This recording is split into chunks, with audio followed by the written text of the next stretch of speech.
मी श्री श्री सद्गुरू दादा महाराज वंदनीय सौ ताई माऊली मंदिराचे संस्थापक सदस्य श्री पी.आर. कुलकर्णी आणि प्रदीपजी देशपांडे यांना मी इथं व्यासपीठावर आमंत्रित करतो. आपण त्यांचं सगळ्यांनी टाळ्यांच्या गजरात स्वागत करूया. त्याचबरोबर या ठिकाणी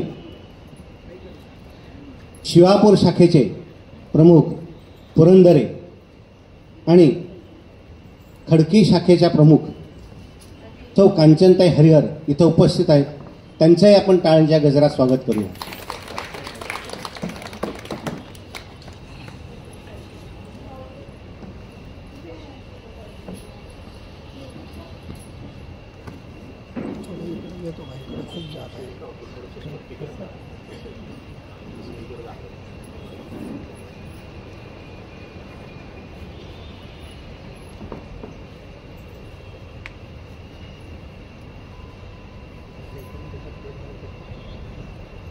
श्री स्वामी समर्थ. इथं थोडासा आता विलंब झाला एक 5 मिनिटाचा साधारणतः. तर कसं असतं, समोर श्रोतृवृंद बसले असतो, भक्त बसलेले असतात आणि इथं व्यासपीठावर काहीच हालचाल दिसत नाही. मग ते जे 5 मिनिटं आहे ना, तर 50 मिनिटासारखं वाटतात. तर त्याचं कारण असं आहे की इथं जे आहे ना, इथं हे सेटिंग करायला लागले. तिथं हे जे आहे ना, हे यूट्यूबवाले आहेत, ते त्याचं सेटिंग करतात ते. आणि हे सेटिंग हे पूर्ण झाल्यानंतर आपण यूट्यूबवर बघतो देऊळ गाथा, आणि मग कसं वाटतं की छान सगळं शूटिंग चांगलं चाललेलं आहे, खूप छान दिसतंय.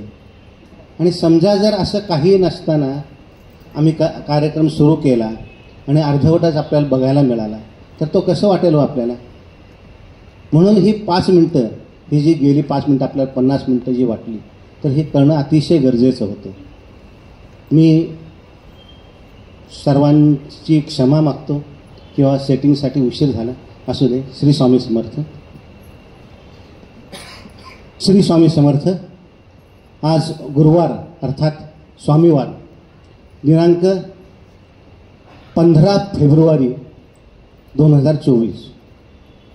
15 फेब्रुवारी म्हणजे 1.5 महिना झाला नवीन वर्ष सुरू होऊन. 1.5 महिने पूर्ण झाले. आज आपण स्वामींच्याकडे बघा, जेव्हा दर्शन घेताना तेव्हा स्वामींच्याकडे पहा. मला तर असं स्वामी म्हणजे असं हे स्वामींचं जे रूप जे दिसतंय, रिचेस्ट फॅमिलीमधनं जर कोण एखादे स्वामी वगैरे जर आले, गुरु जर आले, तर त्यांच्या अंगावरचा पोशाख कसा असतो, तर तसं मला हे थोडंसं रूप दिसतंय की अतिशय सुंदर पोशाख, गळ्यामध्ये रुद्राक्षांच्या माळा, मोत्यांच्या माळा, त्याचबरोबर सुंदर हार, शेजारी हसऱ्या चेहऱ्याचे अण्णा महाराज, आणि या इकडच्या बाजूला गणपतीची मूर्ती जी स्थापन केलेली आहे गणेश जयंतीच्या दिवशी. आपण ग्रुपवर पाहिलंच असेल, वाचलं असेल, फोटो बघितले असतील. या गणेश जयंतीला गणपतीची मूर्ती इथं प्रस्थापित केली, प्रतिष्ठा झाली त्याची. आणि कोणी प्रतिष्ठा केली तर सद्गुरू हा मान कायम दुसऱ्याला देतात. स्वतः कुठलं काही हे स्वतःकडे घेत नाहीत. प्रत्येक गोष्ट ही माझ्या भक्तांच्या हस्ते व्हावी ही त्यांची इच्छा असते. ज्यांनी मूर्ती इथं आणली आणि प्रस्थापित केली तेच आजच्या आरतीचे भाग्यवान सेवेकरी आहेत. आजचा तसं जर पाहिलं तर आजचा महाप्रसाद जो आहे तो आमच्या मंदिराचे संस्थापक सदस्य श्री सत्यवानजी वराळे त्यांचा आज महाप्रसाद आहे. पण कसं असतं की आरतीचा मान किंवा भाग्य कोणाला मिळतं हे सांगता येत नाही. मला वाटलं होतं मला सांगतील एका वेळेस, पण तेवढं भाग्य फळफळायला अजून नशीब नाही उघडलं तेवढं. तर आपल्या मंदिराचे जे अतिशय भाग्यवान सेवेकरी जे आहेत, श्री नाडगौडा, परेशजी नाडगौडा आणि वैशालीताई नाडगौडा. नाडगौडा परिवारच असा आहे की बाबा त्यांनी मंदिरासाठी वाहून घेतलेलं आहे. तर त्यांना मी इथं आमंत्रित करतो. आपण त्यांच्या टाळ्यांच्या गजरात स्वागत करूया, अभिनंदन करूया आणि सद्गुरूंना मी विनंती करतो की त्यांचा आपण कृपया यथोचित सत्कार करावा. श्री स्वामी समर्थ.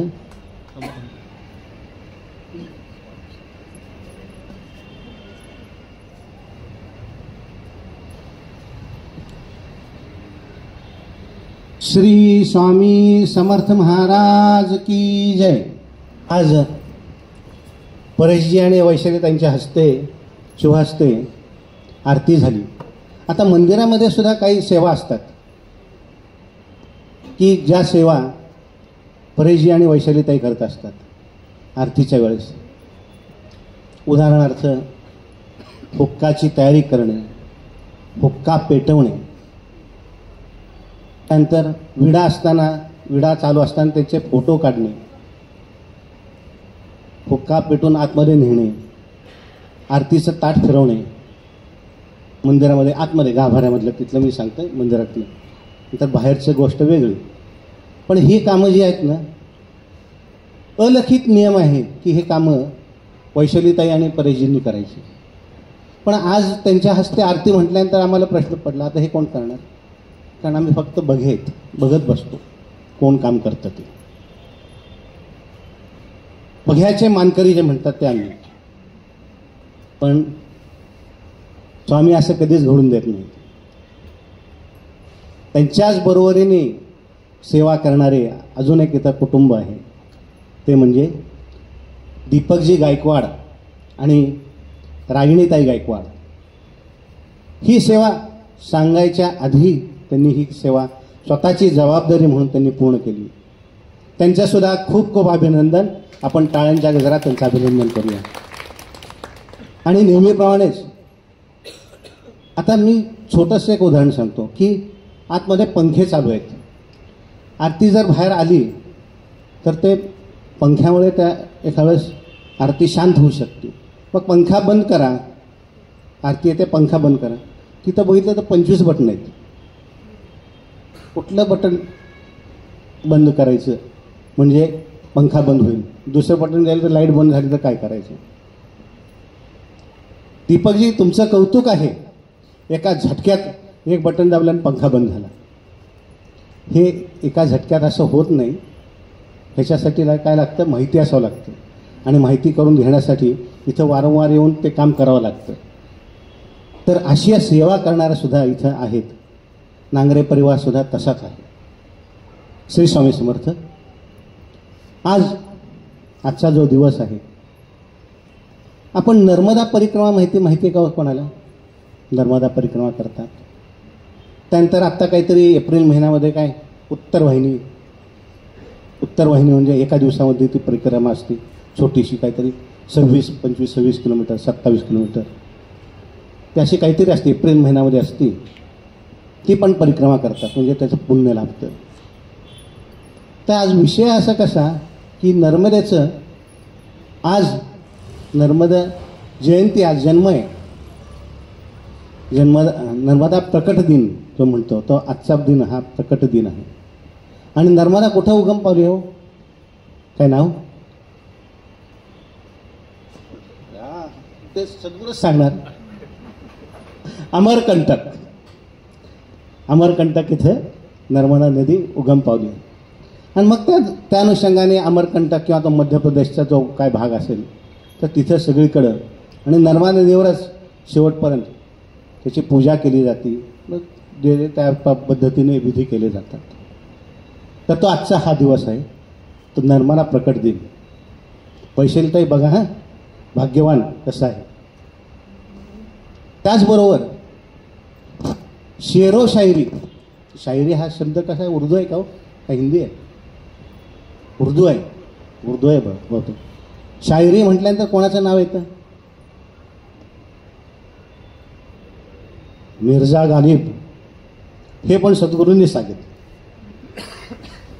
कुठलाही विषय असो त्याचं उत्तर फक्त एकमेव देणारे म्हणजे सद्गुरू.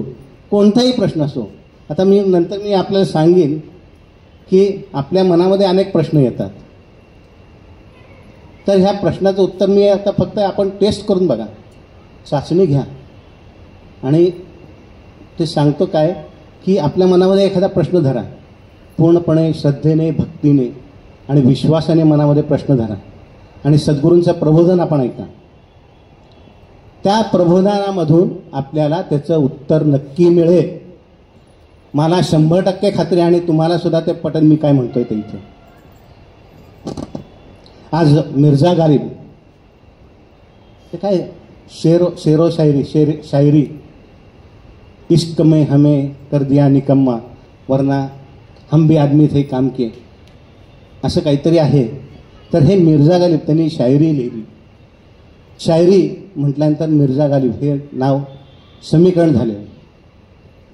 आज त्यांचा स्मृतिदिन आहे. हे एक वेगळं आहे. हे पण खरं म्हणजे ज्या ज्या क्षेत्रामध्ये उत्तुंग कामगिरी करतो त्या त्या क्षेत्रामधलं ज्यांनी उत्तुंग कामगिरी केली त्याचं नाव घेतलं जातं. मराठीमध्ये सुद्धा चारोळ्या म्हणतात त्याला, आपण चारोळ म्हणतो. मग ते कोण? भाऊसाहेब पटवर्धन, पाटणकर भाऊसाहेब पाटणकर हे नाव. असा प्रत्येक दिवस जो आहे ना कुठल्या तरी भाग्यवान ठरलेला असतो, चांगला ठरलेला असतो.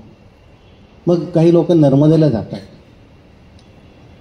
काही लोक काहीतरी कामासाठी दुसरीकडे जातात, इकडे जातात, तिकडे जातात, परिक्रमेला जातात. मग आपली गिरनार परिक्रमा असो, मग तिथे 15 लाख लोक असो, पाऊस आला, मग यावेळेस खूप मोठा पाऊस आला, पूर आला, बरंच काय झालं असं. मग धडपड लोक जातात. पण मला एक असं वाटतं की त्यावेळेस मी जाणार होतो, मागे मी म्हटलं होतं मला जायचं होतं, पण सद्गुरूंची परवानगी विचारली तर म्हटलं जाऊ नका. हे काय कारण असेल ते माहीत नाही मला.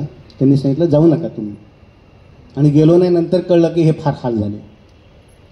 आता ह्या वयात हाल होणं म्हणजे तर मला तर काय परवडणारं नाही. इथंच ह्या ठिकाणी सद्गुरूंनी एक उपाय सांगितला मला, आणि इथं माझी परिक्रमा इथं पूर्ण करून घेतली. जे काय आहे ते ह्या ठिकाणीच आहे, स्वामींच्या चरणीच आहे, सद्गुरूंच्या चरणीच आहे. आणि सद्गुरू वाक्य मला प्रमाण आहे, सद्गुरू वाक्याला प्रणाम आहे. प्रमाण आणि प्रणाम असे हे आमचे सद्गुरू. आम्हाला सद्गुरू असे लाभलेले आहेत, आणि त्यांची अमृतवाणी, प्रबोधन म्हणजे अमृतवाणी. मी आता सद्गुरूंना इथं आमंत्रित करतो आणि कळकळीची विनंती करतो, मनापासून विनंती करतो. आम्ही सगळेजण आपल्या अमृतवाणीची वाट पाहत होतो. श्री सद्गुरू दादा महाराज आणि अमृतवाणी. श्री स्वामी समर्थ. श्री स्वामी समर्थ. सामुदायिक जप दर गुरुवार प्रमाणे सुरू करू. इच्छित दाता सकल कार्य सिद्ध करता सकल दुःख हरता श्री स्वामी समर्थ. नमो नमः स्वाहा. इच्छित दाता सकल कार्य सिद्ध करता सकल दुःख हरता श्री स्वामी समर्थ. नमो नमः स्वाहा. इच्छित दाता सकल कार्य सिद्ध करता सकल दुःख हरता श्री स्वामी समर्थ. नमो नमः स्वाहा. इच्छित दाता सकल कार्य सिद्ध करता सकल दुःख हरता श्री स्वामी समर्थ. नमो नमः स्वाहा. इच्छित दाता सकल कार्य सिद्ध करता सकल दुःख हरता श्री स्वामी समर्थ. नमो नमः स्वाहा. इच्छित दाता सकल कार्य सिद्ध करता सकल दुःख हरता श्री स्वामी समर्थ. नमो नमः स्वाहा. इच्छित दाता सकल कार्य सिद्ध करता सकल दुःख हरता श्री स्वामी समर्थ. नमो नमः स्वाहा. इच्छित दाता सकल कार्य सिद्ध करता सकल दुःख हरता श्री स्वामी समर्थ. नमो नमः स्वाहा. इच्छित दाता सकल कार्य सिद्ध करता सकल दुःख हरता श्री स्वामी समर्थ नमो नमः स्वाहा। इच्छित दाता सकल कार्य सिद्ध करता सकल दुःख हरता श्री स्वामी समर्थ नमो नमः स्वाहा। इच्छित दाता सकल कार्य सिद्ध करता सकल दुःख हरता श्री स्वामी समर्थ नमो नमः स्वाहा। इच्छित दाता सकल कार्य सिद्ध करता सकल दुःख हरता श्री स्वामी समर्थ नमो नमः स्वाहा। इच्छित दाता सकल कार्य सिद्ध करता सकल दुःख हरता श्री स्वामी समर्थ नमो नमः स्वाहा। इच्छित दाता सकल कार्य सिद्ध करता सकल दुःख हरता श्री स्वामी समर्थ नमो नमः स्वाहा। इच्छित दाता सकल कार्य सिद्ध करता सकल दुःख हरता श्री स्वामी समर्थ नमो नमः स्वाहा। श्री स्वामी समर्थ महाराज की जय। परम पूज्य अण्णा महाराज की जय।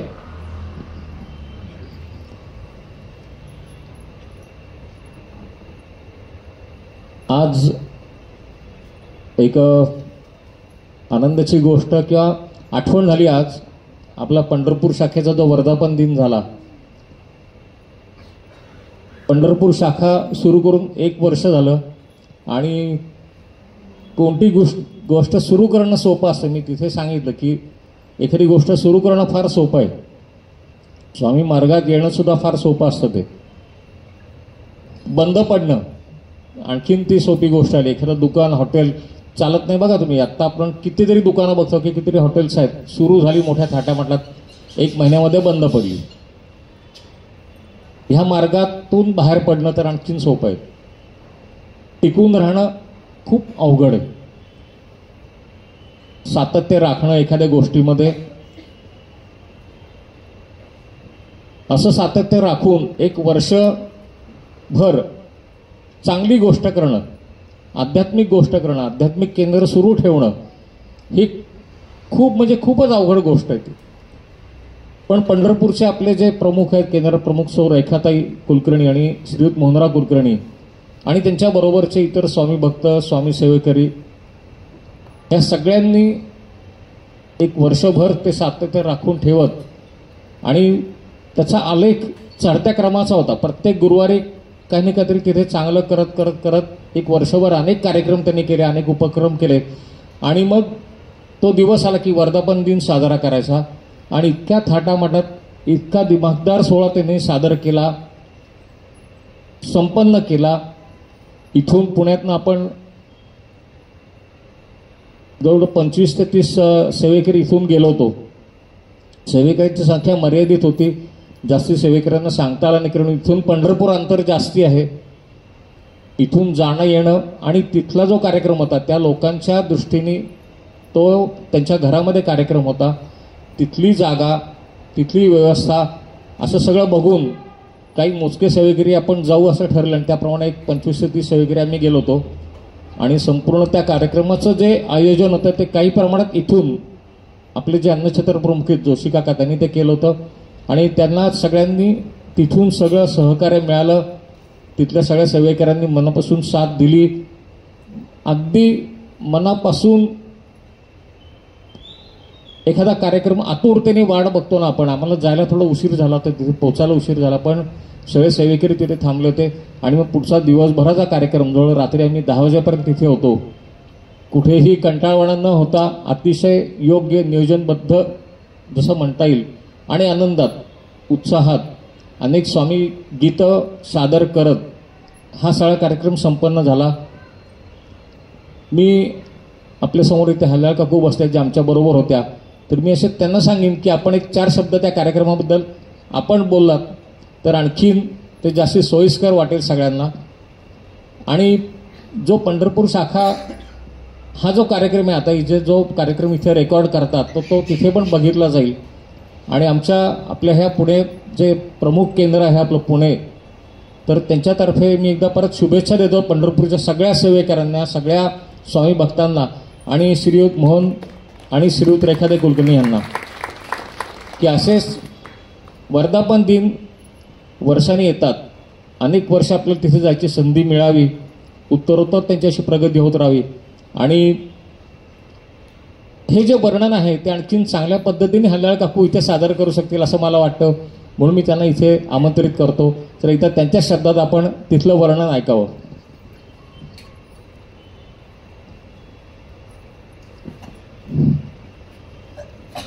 श्री स्वामी समर्थ.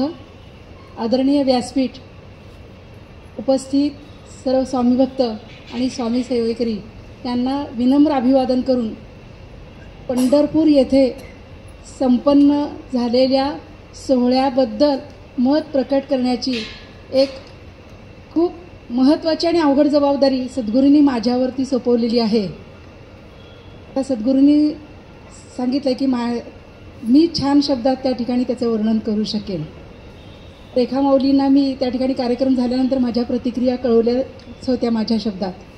तर म्हणजे अवर्णनीय सोहळा होता. त्याचं वर्णन किती जरी केलं तरी त्या ठिकाणी म्हणजे आता हा सोहळा संपन्न होऊन जवळजवळ 3 आठवडे होत आले तरीसुद्धा अजून त्या आठवणी मनात तशाच रेंगाळतात. दर गुरुवार आला की पंढरपूर आणि तिथलं सगळं ते 12 वाजल्यापासनं ते रात्री 11 वाजेपर्यंत आम्ही त्या ठिकाणी होतो आणि तिथं कशा कशा घटना घडत गेल्या त्या सगळ्या घटना डोळ्यासमोर त्या ठिकाणी तरळत असतात. सगळे प्रसंग डोळ्यासमोर उभे राहत असतात. शिस्त कशी असावी, आदरातिथ्य कसं करावं, स्वामी भक्ती कशी करावी, लहान थोर मोठ्यांचा आदर कसा राखावा, हे जर त्या ठिकाणी कुणाला अनुभवायचं असेल आणि पाहायचं असेल तर त्यांनी जरूर त्या ठिकाणी पंढरपूरला जावं आणि पंढरपूरच्या रेखा माऊलींच्या त्या शाखेला जरूर भेट द्यावी. खूप छान आदरातिथ्य आणि खूप छान सोहळा त्या ठिकाणी संपन्न झाला. इवलेसे रोप लाविले द्वारी, त्याचा वेलू गेला गगनावरी. म्हणजे एका वर्षातच त्या पंढरपूर शाखेनं इतकं बाळसं धरलंय की त्या ठिकाणी खरोखरच म्हणजे वर्णन करायचं झालं तर त्या ठिकाणी शब्द कमी पडतील.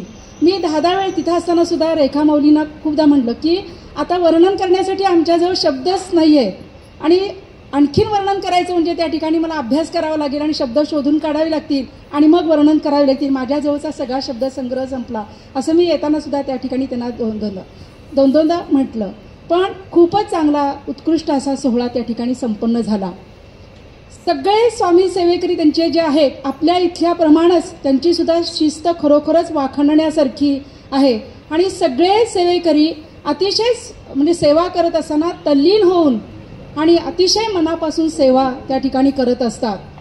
सद्गुरूंचं वागणं, आपल्या सद्गुरूंचं वागणं आपल्याशी कसं असतं म्हणजे बघा तुम्ही, एखादा लहान मुलगा जरी त्यांच्या समोर आला आणि अगदी एखादा वयस्कर मनुष्य जरी त्यांच्या समोर आला तरी सुद्धा त्या ठिकाणी सद्गुरू पदावर असून सुद्धा त्या ठिकाणी योग्य तो मान त्या लहान मुलाचा सुद्धा आणि वयस्कर व्यक्तीचा सुद्धा मान सद्गुरू ठेवतात. हे सर्वसामान्य लोकांना त्या ठिकाणी जमत नाही. हे गुण खरंच घेण्यासारखे आहेत. मी वारंवार ज्या वेळेस त्या ठिकाणी मत मांडण्याची संधी मिळते त्यावेळेस प्रत्येक वेळेस सांगत असते मी की सद्गुरूंच्या जवळ इतके गुण आहेत. आपण सगळ्यांनी एक एक गुण जरी त्या ठिकाणी त्यांचा घेतला तरी त्या ठिकाणी आपण सुद्धा एक उत्कृष्ट आपलं व्यक्तिमत्व त्या ठिकाणी बनेल असं मला वाटतं. सद्गुरूंच्या सारखेच अनेक गुण मला रेखा माऊलींच्या सुद्धा पाहायला मिळाले आणि त्यांच्या स्वामी भक्तांच्या मध्ये सुद्धा स्वामी सेवेकऱ्यांच्या मध्ये सुद्धा पाहायला मिळाले. तिथली शिस्त, तिथली आपुलकी, तिथलं आदरातिथ्य हे सगळं वाखाणण्यासारखं होतं आणि इतकी स्वामी सेवा आहे. मी त्यांना जेव्हा मी माझं मत प्रदर्शित केलं किंवा त्यांना लिहून पाठवलं व्हॉइस मेसेज, तेव्हा त्या व्हॉइस मेसेजमध्ये मी त्यांना असं लिहिलेलं आहे की तुमची ही शाखा म्हणजे पंढरपूरला येणारा प्रत्येक भाविक हा विठ्ठल रुक्मिणीच्या दर्शनासाठी जात असतो, पण एक वेळ अशी येईल की तुमची शाखा, पंढरपूरची शाखा ही इतकी किंवा ते रेखा माऊलींचं हे सदन इतकं पावन किंवा इतकं प्रसिद्ध पावेल की पंढरपूरला जाणारा प्रत्येक भाविक हा विठ्ठल रुक्मिणीच्या दर्शन घेतल्यानंतर त्यांच्या दारापर्यंत निश्चितपणे त्या ठिकाणी येईल. आणि अशी आशा नाही, मला खात्रीच वाटते हे निश्चित होणार आहे आणि त्यासाठी मी तेव्हा त्यांना शुभेच्छा दिलेल्या होत्याच. परत एकदा त्या ठिकाणी आजच्या कार्यक्रमात सद्गुरूंनी बोलण्याची मला परवानगी दिली आणि आज सुद्धा या माझ्या आजच्या दिनी दिलेल्या शुभेच्छा सुद्धा त्यांच्यापर्यंत पोहोचणार आहेत. नक्की त्यांचं कार्य खूप चांगलं चाललेलं आहे आणि त्यांचं कार्य अधिकाधिक आणखीन ह्याच्यापेक्षा सुद्धा जोमानं चालावं चांगलं चालावं, आपल्या सर्वांच्या तर्फे मी त्यांना परत एकदा शुभेच्छा देते. आणि माझं ऐन वेळेस सांगण्यात आलं, पण जे काय तोडकं मोडकं मनोगत असेल ते मी त्या ठिकाणी संपवते. धन्यवाद. सातत्यामुळं काय घडू शकतं, सातत्य राखता एक वर्षभर वर्धापन दिन साजरा करता आला. आणि आणखीन एक आनंदाची गोष्ट, हे सातत्य राखत आपल्या मंदिराच्या एक ज्येष्ठ महिला सेवेकरी सौ बोडस काकू, गेले 4 वर्ष त्यांना आदर्श शिक्षिका प्रथम पुरस्कार हा त्यांना मिळतोय. तर मी त्यांना इथे जरा आमंत्रित करतो. एकदा सगळ्यांनी जोरदार टाळ्या. कुठलाही पुरस्कार 1 वर्ष मिळवणं सोपं आहे, 2 वर्ष मिळवणं सोपं आहे, 3 वर्ष मिळवणं, सलग 4 वर्ष ते मिळवत आहेत.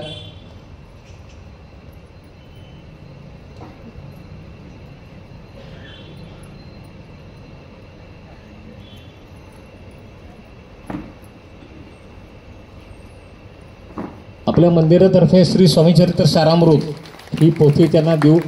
स्वामी सेवेमध्ये आणखीन त्यांना जास्तीत जास्त, या स्वामी सेवेने त्यांना जास्तीत जास्त आणखीन यश मिळो असं सातत्य राखलंय. ओंकार दामलेने सलग 3 वर्ष 1 नंबरचा तो फोटोग्राफीमध्ये सकाळतर्फे जे बक्षीस मिळतं तो ते मिळवत आलेला आहे.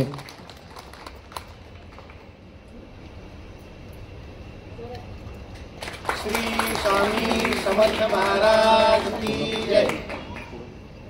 आणि असं सातत्य राखलंय जवळजवळ गेली 10 ते 15 वर्ष. जसं स्वामींची मूर्ती प्रतिष्ठापना झाली तर नैवेद्य तर दाखवायला पाहिजे स्वामींना, आणि ते नैवेद्याचं काम स्वतःहून ही सेवा स्वीकारणाऱ्या सौ सुनंदताई कुलकर्णी जवळजवळ गेली 14 ते 15 वर्ष न चुकता दुपारी 12:30 ते 1च्या दरम्यान बरोबर महाराजांना नैवेद्य त्या घेऊन येतात. कुलकर्णी घेऊन येतात का त्यांचा मुलगा आशिष का मुलगी गौरी किंवा आता सूनबाई वृषालीताई, ह्या सगळ्या कुठे ना कुठेतरी खंड पडून न देता त्या गावाला गेल्या तरी पुढची त्या व्यवस्था करून जात आहेत. त्यावेळेला गौरीताई मातापूरकर असतात किंवा खरे काकू असतात. आणि स्वामींचं वस्त्र शिवायचं जे सुरुवातीला जेव्हा मूर्ती बसवली गेली तर अण्णांनीच सांगितलं होतं की रोह्याजवळ एक ढवळे म्हणून राहतात की त्यांच्याकडे स्वामींची वस्त्र ते शिवून देतात. तर तिथनं एक वस्त्र पुण्यात पाठवतो, तुम्ही पुण्यामध्ये बघा कोणी असं शिवून देणारं असेल तर त्यांच्याकडनं तशी वस्त्र शिवून घ्या. आणि कुलकर्णी काकूंनी ती जबाबदारी स्वीकारली. दुहेरी जबाबदारी होती, नैवेद्य पण करायचं आहे आणि हे वस्त्र पण नवीन नवीन स्वामींना शिवून द्यायचे. पण गेली 15 वर्ष ते हे सेवा करतायत. हे सातत्याबद्दल कुलकर्णी सुनंदताई कुलकर्णी म्हणजे कोण हे कळलं पाहिजे. तर त्याच्यासाठी म्हणजे बोडस काकू म्हणजे कोण, आदर्श शिक्षिका पुरस्कार मिळाला हे जे कौतुक असताना फक्त ती व्यक्ती कोण आहे आणि सेवेकरी कोण कसे आहेत हे समजण्यासाठी हे सत्कार नाही म्हणता येणार, हे स्वामी प्रसाद आहे. तर कुलकर्णी काकूंनी तो प्रसाद स्वीकारावा. समर्थ महाराज की जय.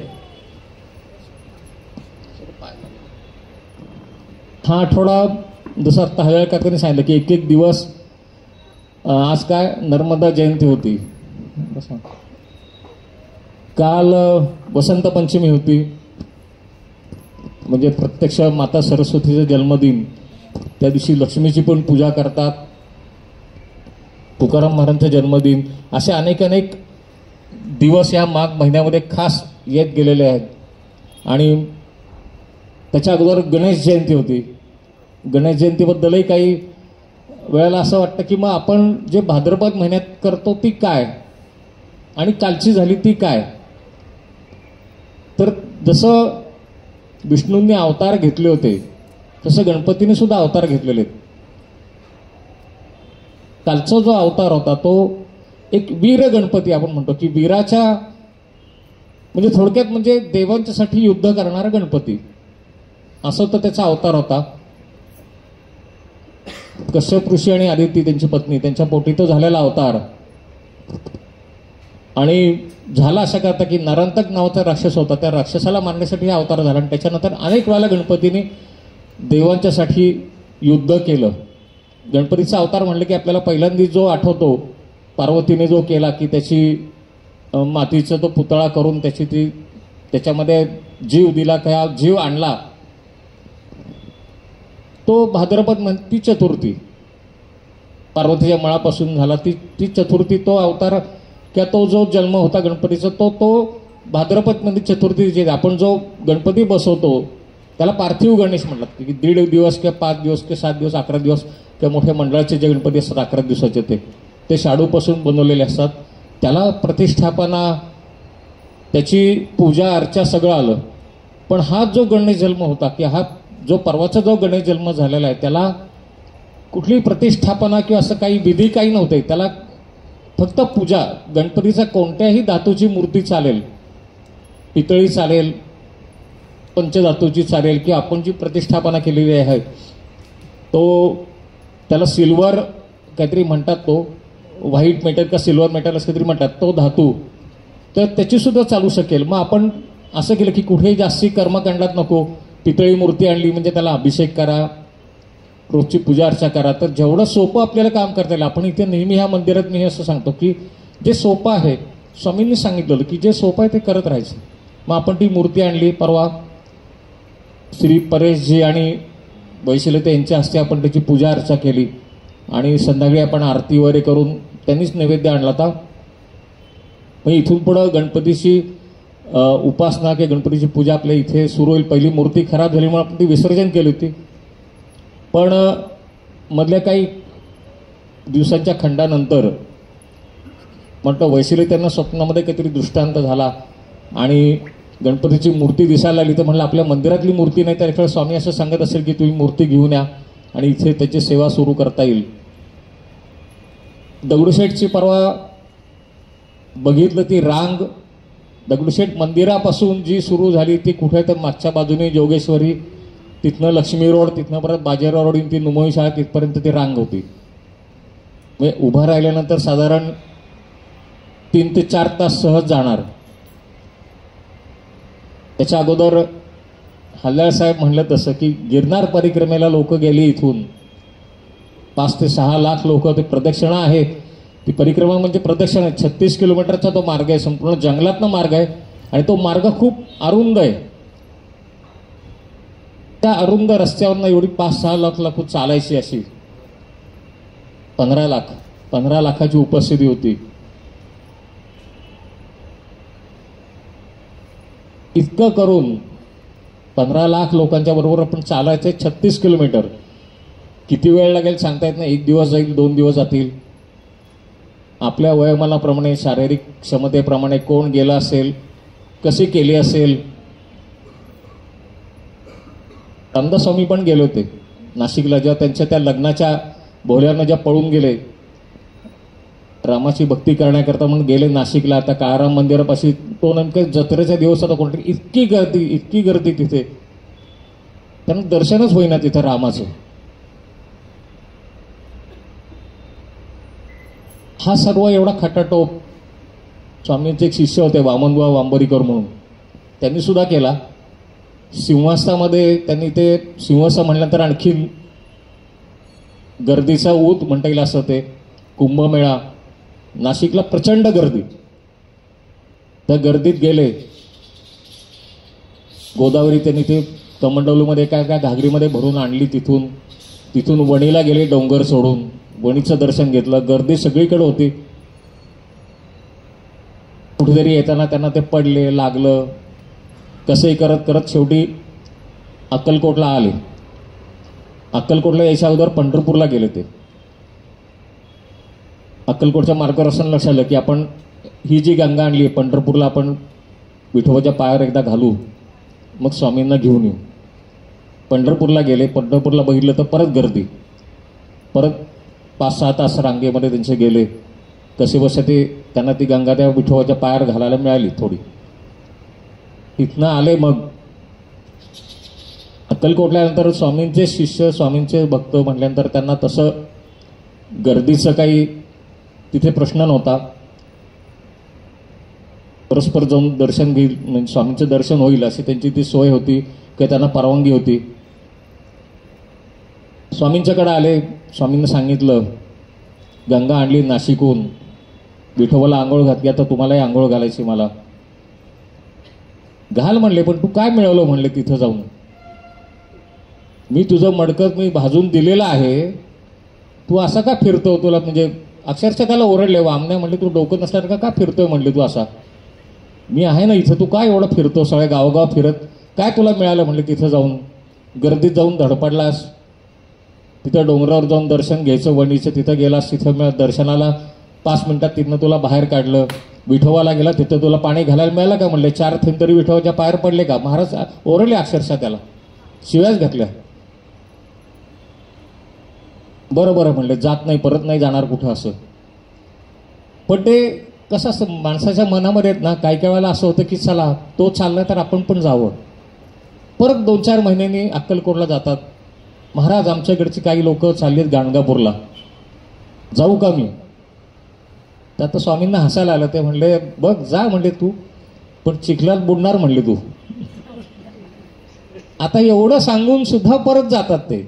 महाराज सांगतात जाऊ नको, चिखलात बुडशील. त्यावेळेला गाणगापूरला संगमावरती गेले. नेमका पाऊस पडलेला होता, प्रचंड पाऊस. त्या भीमेला थोडंसं पाणी वाढलेलं होतं ते, आणि चिखल तर होताच. त्यांचे पाय किंवा तो घोट्या एवढा त्यांचं ते चिखलात तुडवत चालले. आणि असं झालं एक ठिकाणी त्यांना समजलं नाही, थोडंसं पाणी थोडंसं चिखल, पण पुढे खड्डा असेल. अक्षरशः त्याच्यात ते जवळजवळ छातीपर्यंत ते बुडाले. त्याच्यात त्यांना समजलं नाही काय झालं ते. स्वामींचे शब्द आठवले, चिखलात बुडशील म्हणून.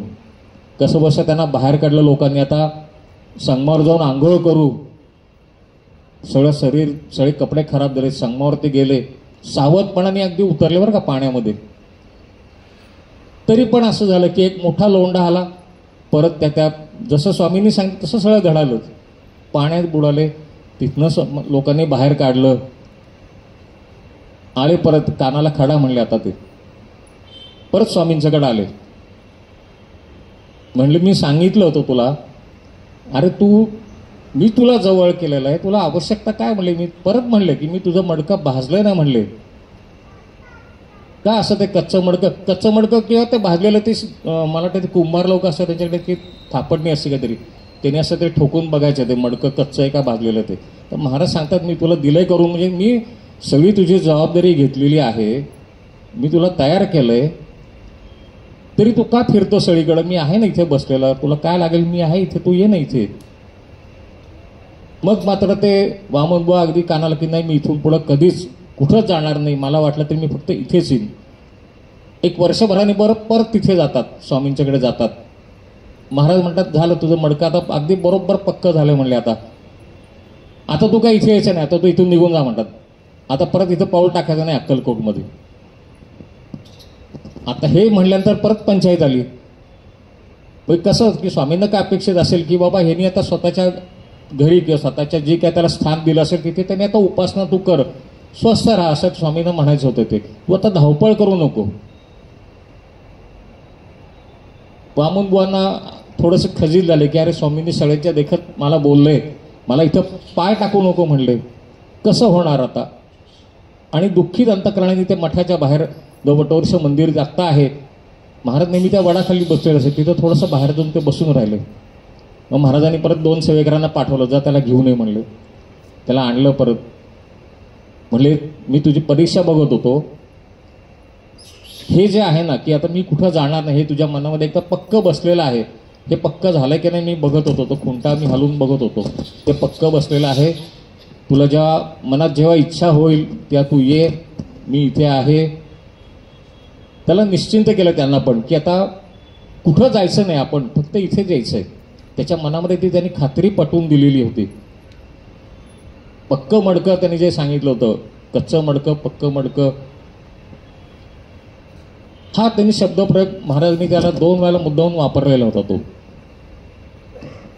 जर का तो एखादा मडकं जर का पक्क असेल आणि सारखा तो कुंभार त्याच्यावर हात फिरून बघत असेल, एक त्याच्यामध्ये गोष्ट एक आठवली होती की मला वाटतं गोरा कुंभारांच्या घरी एकदा सगळे संत मंडळी बसलेली होती आणि मुक्ताबाईवर सगळेच तिथे होते. आणि मुक्ताबाईने विचारलं हे काय आहे? तर ते धापटणं काय धोपटणं काय म्हणतात. त्यांनी ते बघतात म्हणले मडकं कच्चं आहे का पक्क आहे. आणि ते गोरा कुंभार त्या मुक्ताबाईंच्या त्या डोक्यावर असं मारून बघतात, तुझं मडकं पक्क आहे म्हणतात. ती म्हणते द्या मी पण बघते म्हणून ती सगळ्यांच्या डोक्यावर मारून बघते ती. आणि त्यात नामदेवांच्या डोक्यावर मारणार, अरे हे मडकं कच्चं आहे म्हणते ती. म्हणजे ती एवढीशी ती मुलगी पण नामदेवांच्या सारख्यांच्या ती सगळ्यांना आश्चर्य वाटतं, अरे एवढे मोठे संत विभूती त्यांचं ती मडकं कच्चं. नामदेवांना कसा एक थोडासा अभिमान होता की मी म्हणजे माझ्याशी विठ्ठल बोलतात, माझ्या हातचं नैवेद्य घेतात, थोडासा तो मी पण होता, तो घालवायचा असेल. मग त्यांनीच मला वाटतं सांगितलं की तुझे गुरु विसोबा खेचर, तू त्यांच्याकडे जा आणि तू तुझं पुढची सगळी आध्यात्मिक जी प्रगती आहे ती तू करून घे म्हणून. हा मडक्याचा वापर महाराजांनी त्याला 2-3 वेळा तिथे केला होता त्या वामन बुवांच्या बरोबर. एक आत्ताच्याच काळात घडलेली गोष्ट होती की एक जण गिरनारला जायचं म्हणतात, गिरनार जवळ 10,000 पायऱ्या आहेत, 5-25 लोक निघाली बरोबर म्हणून मी पण चाललो. त्यांचे जे गुरु होते कोणी, त्या गुरूंच्याकडे जाऊन त्यांनी परवानगी मागितली. तर गुरु म्हणले बघ विचार कर, म्हणले तुझी शारीरिक क्षमता काय आहे, गिरनारच्या पायऱ्या आत्ता मला तर रोपवे वगैरे झालं तरी 4,000-5,000 पायऱ्या चढाव्याच लागतात. तो म्हणतो नाही नाही एवढी म्हणे 20-25 लोक आहेत, मी त्यांच्याबरोबर जाईन. ठीक आहे म्हणतात, जातात ते. 250 की 300 पायऱ्या चढल्यानंतर त्यांना इतका दम लागतो, त्यांचे जे सहकारी असतात ते पुढं निघून गेलेले असतात, हे त्यांना सांगतात तुम्ही पुढं आम्ही मागून येतो, पण त्यांना तो पुढची पायरी चढूच शकणार नाही अशी वेळ येते. एकदा सहकारी पुढे गेलेले आहेत, आजूबाजूला कोणी ओळखीचं नाही, माघारी फिरायचं म्हणजे तरी 250 पायऱ्या उतरून यायला लागतील, ऊन तापायला लागलेलं आहे, चक्कर यायला लागते त्यांना. आणि मग ते गुरूंचं वाक्य आठवतं की तू जाऊ नको. करायचं काय आता, बहुतेक इथंच जीव जाणार म्हणतात माझा. एक तर ते दत्ताची प्रार्थना करायची, नंतर सद्गुरूंची आठवण, गुरूंना आठवतात की तुम्ही म्हणलात ते बरोबर आहे, मी आलो तरी. आणि अक्षरशः गुरूंना ती जाणीव होती, ते एका साधू जे रोप आहेत ते स्वतः येतात, त्यांच्या कमंडलूतलं पाणी त्याला देतात आणि त्याला हात धरून त्याला खाली, चल मी तुला खाली नेऊन सोडतो. गुरूंना तो ओळखू शकत नाही कोणच आहे तो साधू, म्हणून फक्त साधूचा हात धरून ते खाली येतात. पण इतकी गुरु सुद्धा काळजी घेतात की जरी त्यांनी सांगितलं जाऊ नको तरी हा गेला. एखादा म्हणतो की जो माझं ऐकलं नाही ना, तू गेलास ना आता धडपड म्हटली तिथं, पण तसं नाही. सद्गुरू जे ते तिथे जातात, त्याला वाचवतात, त्याचे प्राण त्याला खाली घेऊन येतात. इतकं सगळं स्पष्ट सांगून, जसं मी मगाशी की स्वामींनी इतकं स्पष्ट सांगून, जसं ते वामनबुवा पण काय करायला गेलेच होते. ते आपल्याला मी असं म्हणतो की जे त्या दगडूशाच्या रांगेमध्ये थांबले असतील, ठीक आहे मला माहिती आहे स्थान महात्म्य आहे, पण स्थान महात्म्य म्हणजे त्यात दिवशी तिथं जायलाच पाहिजे असं नाही आहे. तुम्ही मंगळवार किंवा शनिवार रविवार सोडून जा, बुधवारी जा, सोमवारी जा.